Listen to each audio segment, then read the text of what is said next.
जब बहुत ही हमारे घर में सुख होता है, उस सुख में तो मुझे लगता है कि कोई भगवान को याद नहीं करता।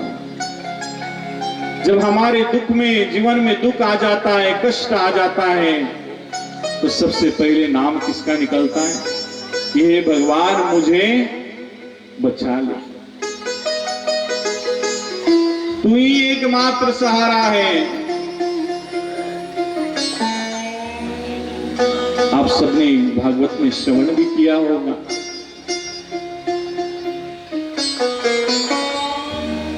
कि एक हाथी रहता है, वो हाथी अपने संपूर्ण परिवार के साथ में जो है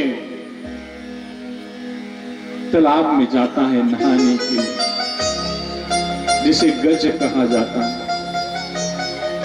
वह गज जो है संपूर्ण अपने परिवार के साथ में मदमस्त होते हुए तालाब में जाता है नहाने के लिए। रोज उसकी आदत थी।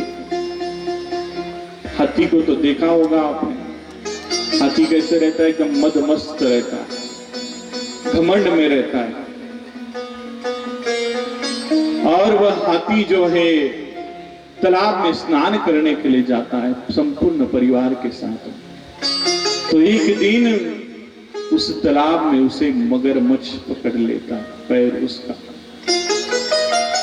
जैसे ही मगरमच्छ उसका पैर पकड़ता है तो वह छुड़ाने का बहुत प्रयास करता है उस मगरमच्छ से, लेकिन वह अपना पैर जो है वो छुड़ा नहीं सकता है। 2 दिन बीत जाते हैं, 3 दिन बीत जाते हैं। धीरे धीरे करके एक एक परिवार का सदस्य जो है वह बाहर चला जाता है तालाब से। तालाब से बाहर निकलना शुरू होता है तो वह हाथी क्या कहता है पता है परिवार से? क्या रे,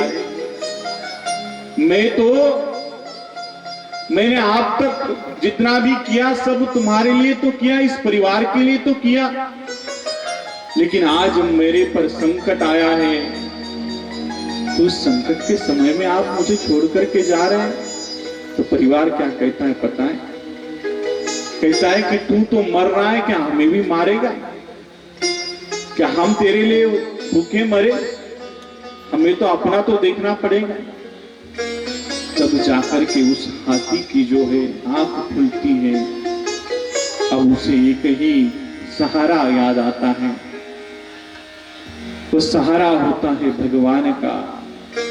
वो भगवान को आवाज देता है कि हे प्रभु मुझे बचा लो, हे प्रभु मुझे आप बचा लो।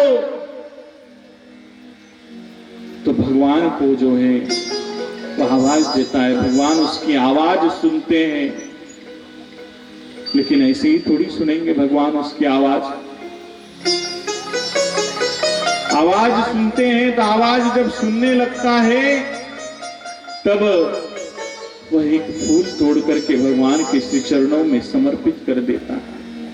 तो भगवान विष्णु जो है सुदर्शन चक्र लेकर के सर्वप्रथम उस मगरमच्छ का जो है वो वध करते हैं और फिर जाकर के वह ग्रह जो है उसका वध करते हैं। कहते हैं कि यही तो इस कहानी इसलिए बताई जाती है आपको कि यह संसार रूपी तालाब है, और इस संसार रूपी तालाब में हम सब लोग फंसे हुए हैं। इस फंसे हुए संसार से हम सबको निकलना है, बाहर निकालना है। और जब हम निकलते हैं बाहर तब जाकर के हमें उस प्रभु की, उस देवादिदेव महादेव की जो है भक्ति हम सबको जो है वो प्राप्त होती है। इसलिए इस संसार से बाहर निकलो, इस चोक चौंध से बाहर निकलो। इस देश के लिए, इस धर्म के लिए आप कार्य करो। जब तक आप इस देश के लिए, धर्म के लिए कार्य नहीं करोगे तब तक आपका जीवन जो है वो बेकार है, बेकार है आपका जीवन।